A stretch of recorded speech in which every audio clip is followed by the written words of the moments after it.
So about 4 years ago, I fell for something really stupid. I was just at home and my phone rang, and the guy on the line says he's from my mobile network provider. He sounds super professional, like totally legit. He tells me there's some weird technical glitch with my connection and says, "Hey, I just sent a 4-digit verification code to your phone. Can you read it out for me so I can fix this?" And like an idiot, I read it to him. Literally 60 seconds later, my phone signal completely drops to zero. I'm locked out of my email, couldn't access like text messages, and I'm just completely locked out of my phone.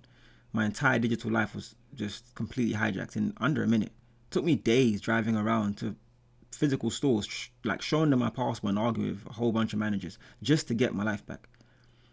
It's like the worst, most helpless thing ever.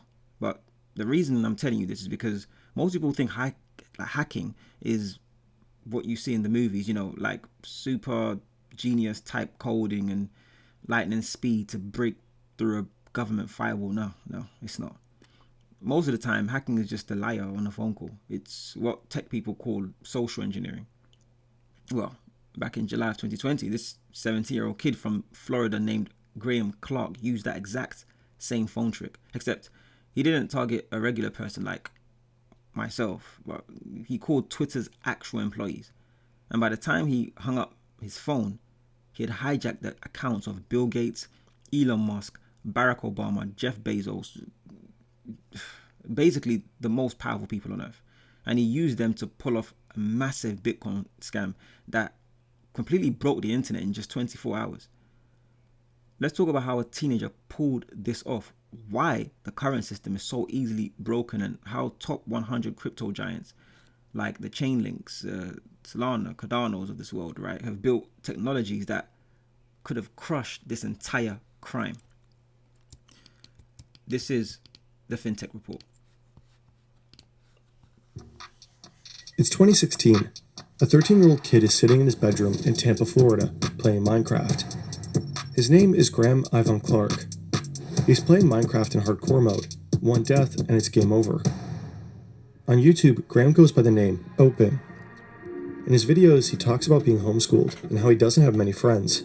His parents split up when he was 7. He's raised by his mom along with his sister. Minecraft is his escape, a way to get away from real life. It doesn't take long for Graham to start bending the rules. This video is about a scammer, a liar, and just someone that is pretty scummy. You guys probably know him already. It's Open. Graham, aka Open, makes money selling rare Minecraft skins and flashy usernames.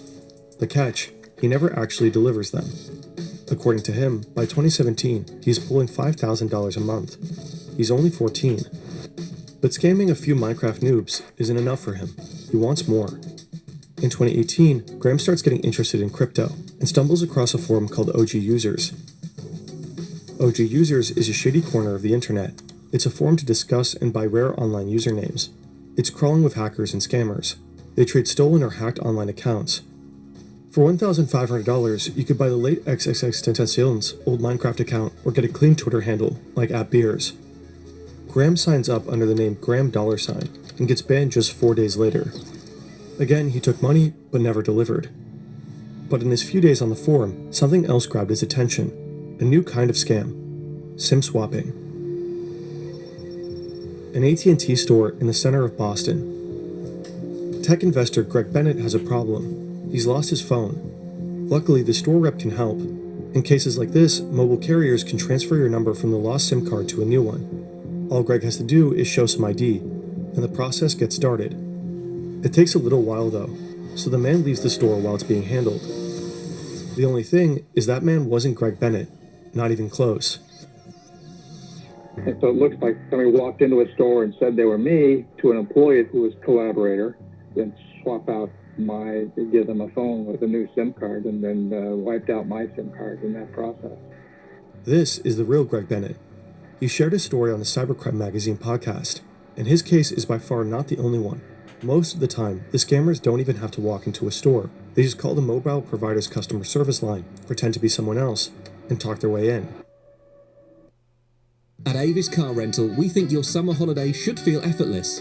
Enjoy peace of mind cover, flexible booking, and free cash. The next day, the real Greg Bennett is at home in Seattle, sitting with his son, talking business, when suddenly his phone stops working. There's no cell signal, no nothing. And I noticed also that I'm having trouble. I'm working on trying to get into my email accounts, and I can't get into my email accounts either. So I'm now thinking very bad things. While Bennett's on the phone with AT&T trying to figure out what's going on, the scammers have already taken over his phone number. Since two-factor authentication is often tied to a phone number, getting access to that number means getting access to all other accounts. All these folks have to do is use your email address to try to log on to these accounts and then say forgot password. So then the password resets is sent to your text, which is now controlled by another phone that you don't have. So the fraudsters now have access to his emails, his bank accounts, and his crypto accounts. 164 Bitcoin gets stolen from Bennett's wallet. Back then, they were worth around $856,000. Today, it would be well over $10 million. Authorities were able to recover 100 of the stolen Bitcoin, but 64 are still missing to this day. Maybe there were multiple people involved, but in the end, only one suspect was ever identified. It was a 17-year-old with an accomplice who was very good on a computer, and they were actually very good, very efficient. I got to give them some credit for how good they were. Because the suspect was still a minor at the time, he wasn't arrested, but there is evidence pointing to the teenage hacker behind the attack. During the scam, Bennett received an extortion message. It was signed with Scrim, reportedly one of the online aliases used by Graham Evan Clark. According to the New York Times, additional evidence links Graham to the attack. For one, afterwards he suddenly started living large. He moved into his own apartment, bought a BMW and a Rolex. And before turning 18, Graham wants to pull off his biggest stunt yet. Among his targets is none other than the man who would one day become the richest person on the planet. Everything Graham needs for the hack, he taught himself, learning by doing. But you don't just need to take on the richest man in the world to level up your problem-solving skills. You can just use Brilliant. The hands-on learning platform teaches through dive into math, science, Fern to start learning new skills with Brilliant. With our link, you'll get 20% off the annual subscription, giving you unlimited. It's hacked. The Tesla CEO is busy. About 24 hours before he gets hacked, the Tesla CEO is busy on Twitter, handling customer support. Should do this automatically. Around the same time, Graham is sitting in front of his PC in Tampa. His plan is to sell rare usernames and access to Twitter accounts, just like people do every day on OG users. He figures each account could go for thousands of dollars, but instead of hacking individual users, Graham chooses the easier route. He wants to come at them from the inside. He picks a new nickname for this mission, Kirk, like the captain from Star Trek. Time to get a crew. He messages what appears to be his first collaborator on Discord. His name is Lowell. Graham claims he works at Twitter and has internal access. We don't know exactly who Lowell is, but the New York Times spoke with him and confirmed he worked with Graham. Most likely Graham brought him in to help sell the stolen accounts. Over the next few hours, their group will grow to at least 5 people. Then phase 1 begins. Graham must have been preparing for this moment for weeks. We know that from court records. He used LinkedIn to dig up contact info for Twitter employees. That's his entry point. Now he's going to call them. A 17-year-old kid wearing a Rolex. Hi, this is Eric from the help desk. You're having issues with your VPN connection? Graham gets a few Twitter employees on the phone. Some get suspicious. A few even report to call to Twitter's fraud monitoring team. But one employee stays on the line and believes he's really talking to someone from the help desk. Okay, so your VPN's acting up? I'll send you a new link. Hang on. Try this one instead. Graham sends the employee a fake login page. When the employee types in his credentials, Graham does the exact same thing, but in the real VPN login form. Now all he needs is the two-factor authentication code. Graham triggers the 2FA request. The code gets sent via SMS to the employee, who then enters it into the fake login page. Done. Graham is in. See what he did there? The employee types their password into Graham's fake page. Graham copies it into the real Twitter login page, and when the employee gets the text message, security code on their phone, they just read it out. And just like that, a teenager is inside Twitter's corporate network. Now, let's go completely surgical here, right? You got to ask the question, how did Graham actually bypass the Twitter login page, right? Because what people don't actually realize is that Twitter uses old school text passwords and basic text message verifications, right? So the problem is if a human can be tricked into typing a text password or reading out a number over a call, the hacker owns it. The system only checks what you typed, not who is actually typing it. Does that make sense? So this is exactly where one of the biggest top 100 crypto projects on earth, which is known as Chainlink, for those that are aware of this, ticker symbol being Link. This is where this comes into play, right? Because Chainlink is building a framework, right, called cross-chain identity.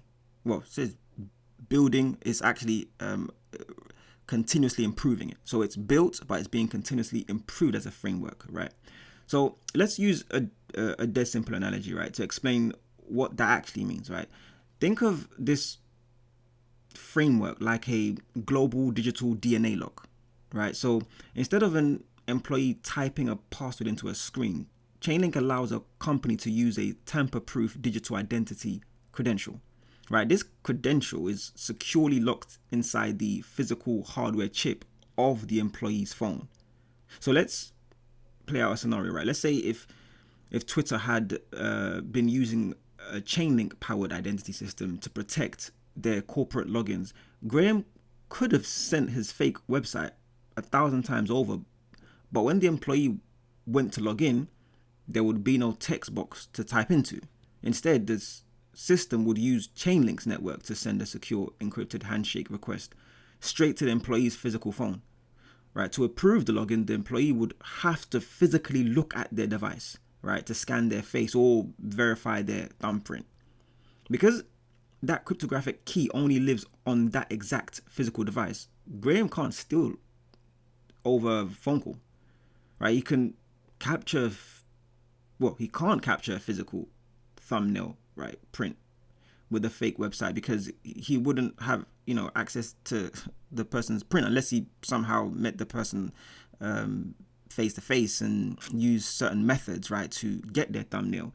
It just wouldn't be possible, right? The hack would have died on the very first phone call, because Chainlink's tech completely removes text passwords and SMS codes from the equation.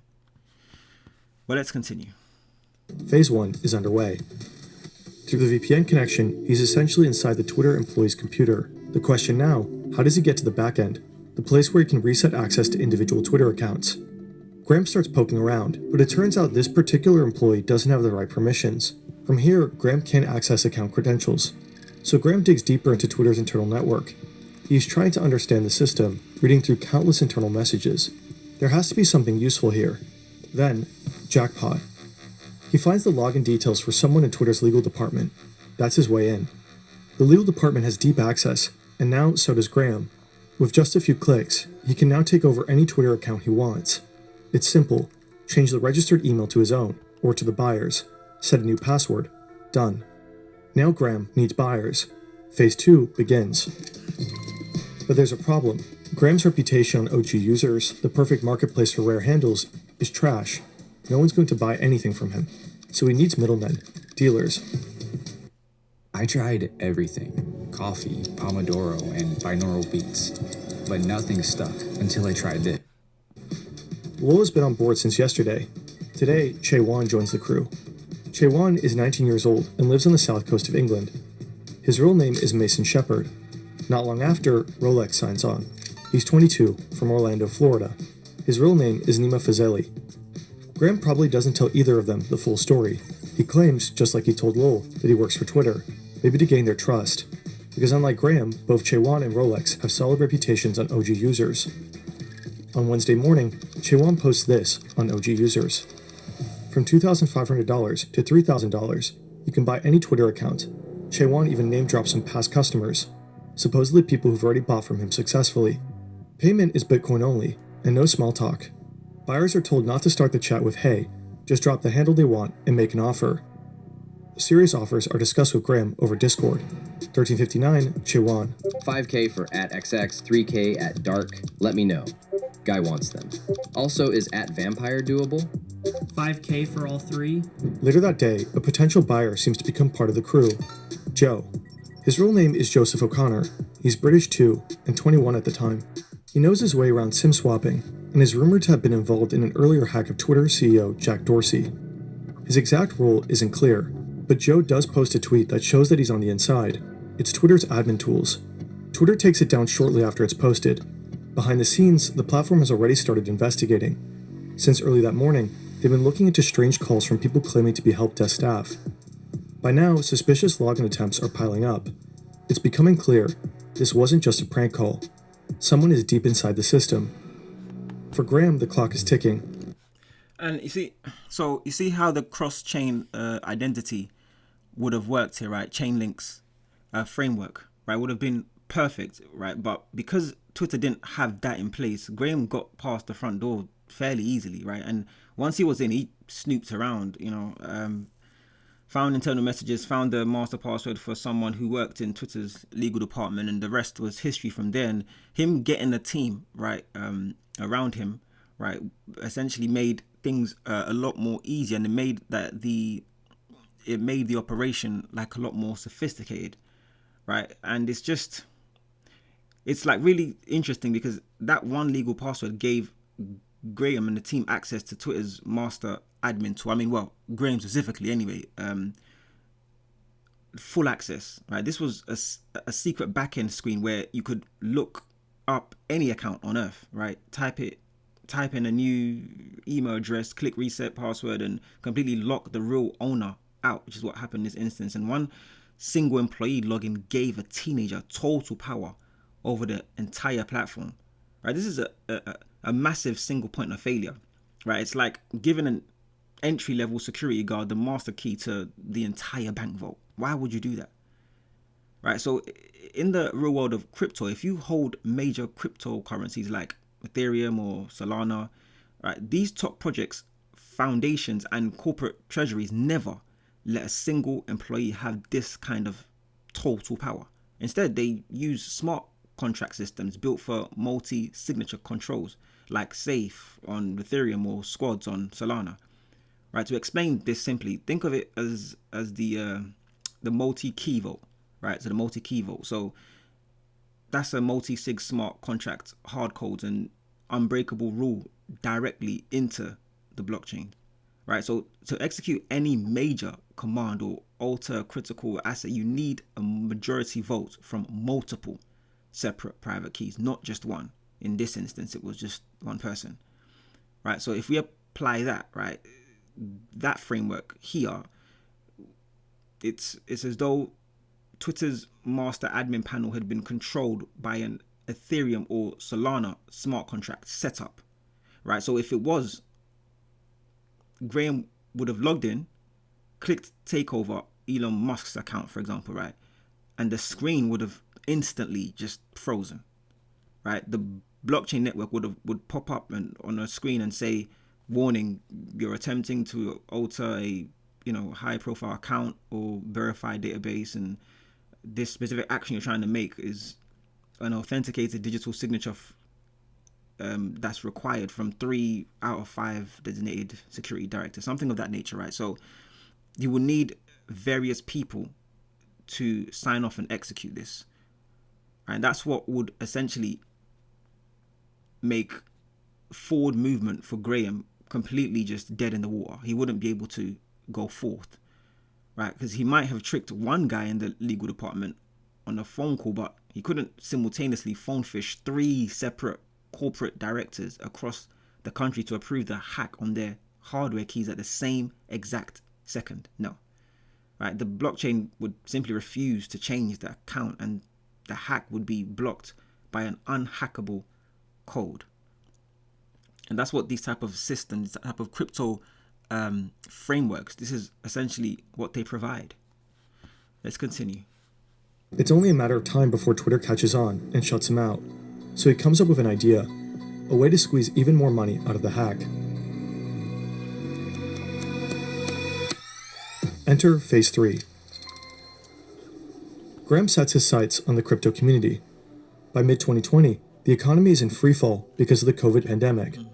Stock markets are down, and so is crypto. Cryptocurrency's plunging right. So Graham launches a website, cryptoforhealth.com.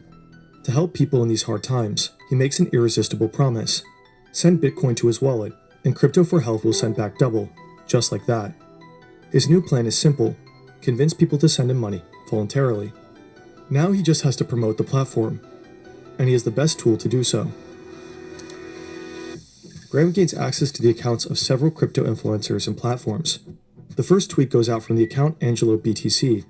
Then come at least 10 more, all from well-known names in the crypto space.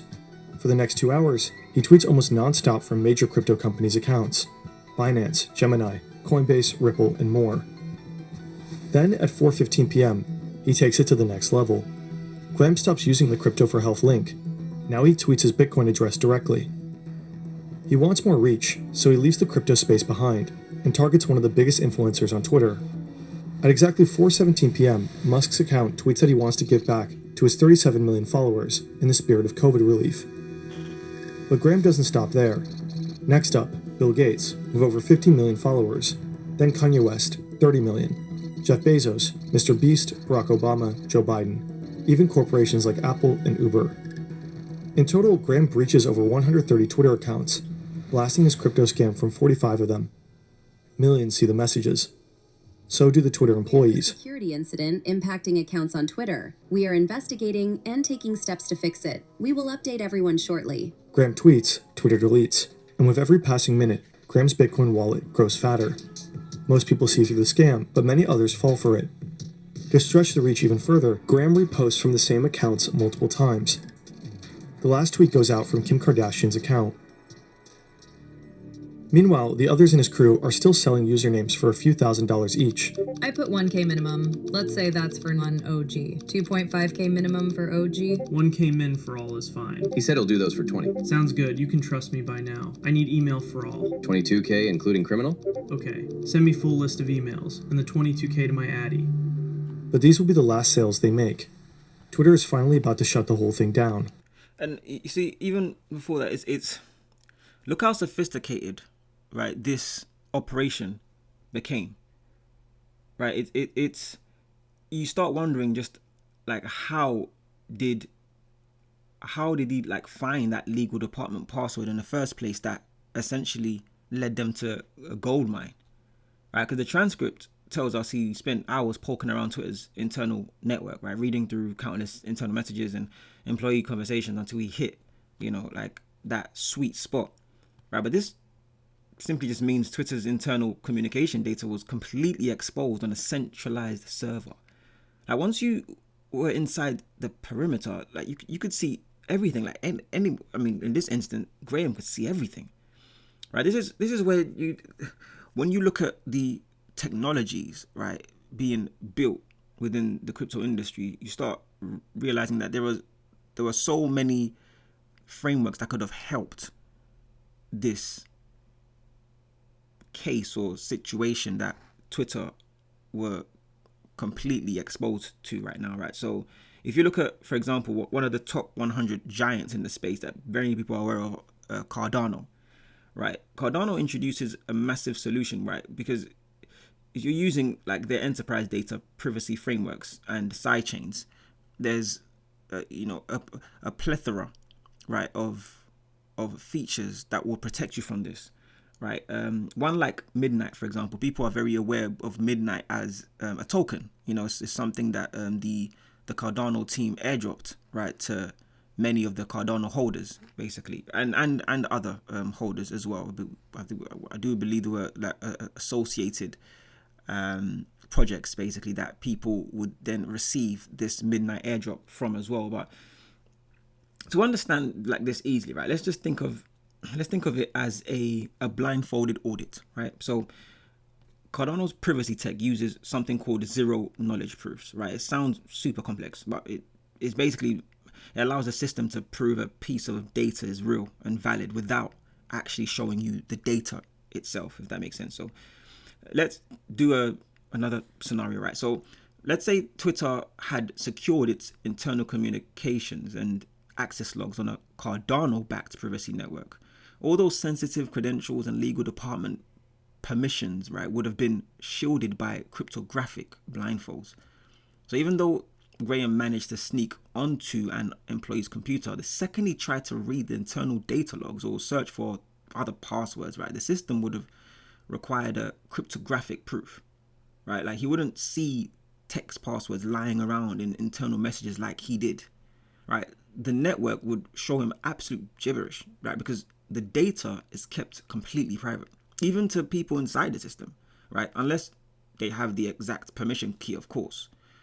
So by using Cardano's privacy layer, Twitter could have kept its internal secrets hidden from sight, meaning Graham's journey would have hit a brick wall the moment he tried to look around. But now he's got, a full team involved now. He was able to utilize them to their full potential. Let's see how we carry that out as well. So if we normalize NPS, annualize CSAT, and treat Q1 as an outlier, all should be good. Sounds.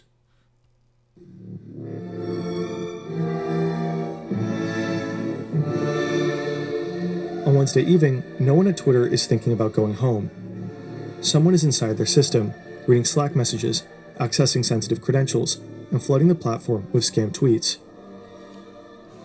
Things are spiraling out of control, so Twitter pulls the plug.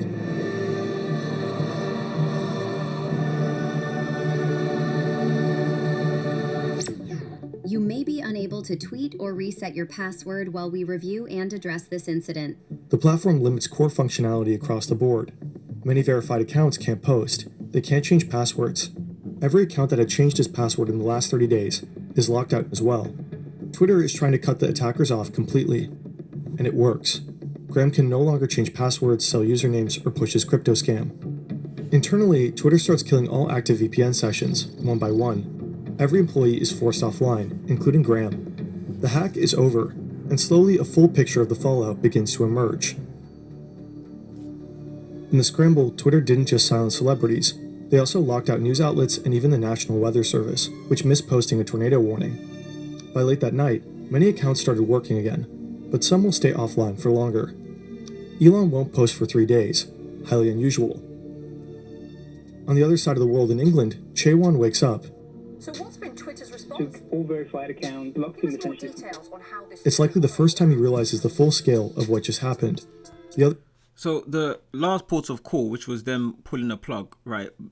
By the time Twitter basically done that and kicked him out, Graham made about 20 Bitcoin, right? At that time, that was worth around $180,000. Just probably, I believe it's worth more into the millions now, right? So you see the news outlets, right, that were reporting at the time as well, right? But if you listen to the news, right, at the time, or people who essentially despise crypto, they would basically be telling you how Bitcoin is perfect for criminals because it's totally anonymous, untraceable, internet money, right? But here's the ultimate twist, right?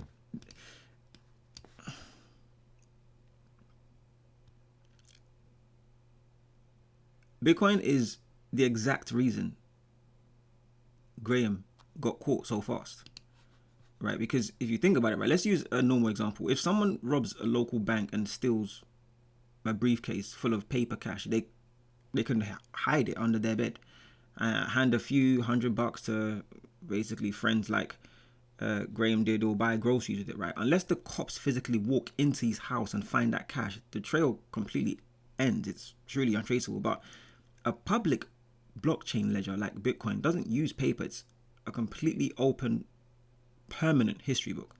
Every single time Graham moved that stolen Bitcoin to try and split the money with his friends, it was like spraying that money with invisible ink that glows under permanent global black light. He didn't know it, but blockchain investigators were literally sitting behind their computer screens watching the ink glow in real time. They followed the digital trail straight to the personal accounts his friends had registered using their real names and real emails. Within just 2 weeks, the feds knew exactly who they were, froze the digital wallets, and walked straight up to Graham's front door in Tampa. Right, now, obviously because he was a minor, Graham took a plea deal, right? Did 3 years in juvenile facility and he was out basically on probation. But at the end of the day, right, this whole story leaves us with a massive lesson, right? Which is big tech companies, even though worth billions of dollars, are completely still vulnerable to a human voice on a phone line, right? They're protecting our privacy data with systems that can be broken by a single human mistake. Technology is being built by the top 100 coins like Chainlink's identity keys, Ethereum and Solana's multi-sig smart contracts, and Cardano's data privacy layers, like we mentioned, they aren't just boring tech jargon. They're real-world tools designed to completely remove human weakness from security. And public blockchains are far from a criminal paradise. They're actually the most transparent financial tracking systems we've ever created. So next time you're looking at your portfolio or checking out the news, don't worry about what the price of a token is doing today. Look at the actual engineering. Ask yourself if the tech you hold is actually fixing the human flaws of yesterday, or if it's just repeating the same old mistakes. Because honestly, that's the only way you're going to figure out where the financial world is actually going. Anyway, that's the story for today. We'll catch you guys on the next one. This has been the FinTech Report.